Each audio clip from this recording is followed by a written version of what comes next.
Hello friends, স্বপ্নাস ব্লগে আপনাদের স্বাগত। আজকে একটা রেসিপি দেখাবো।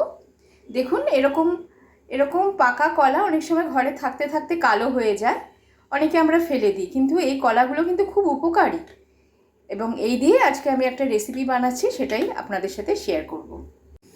এখানে কিছু রোল ওটস আমি ড্রাই রোস্ট করে নিচ্ছি। একটা প্লেটে কলাগুলোকে আমি ছাড়িয়ে নিয়েছি। এবার কাঁটা চামচের সাহায্যে এগুলোকে খুব ভালো করে ম্যাশড করে নেব।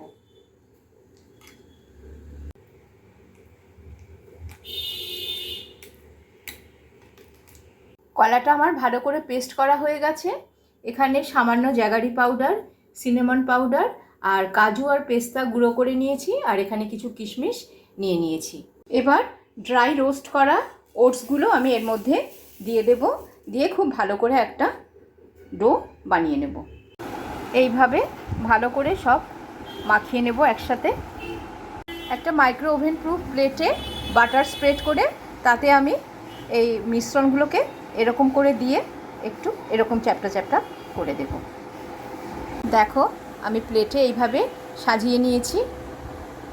এবার একটা প্রিহিট ওভেনে কনভেকশনে 180-তে দিয়ে নিয়েছি, দিয়ে আমি 10-15 মিনিটের জন্য এটাকে বেক করে নেব।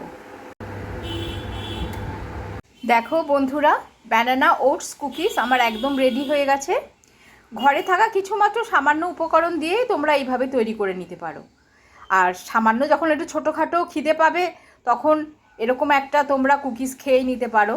এতে কোনো ক্যালোরিও গেইন হবে না, আর হেলদিও হবে। চলো তাহলে টাটা, দেখা হচ্ছে নেক্সট কোনো আবার একটা ব্লগে।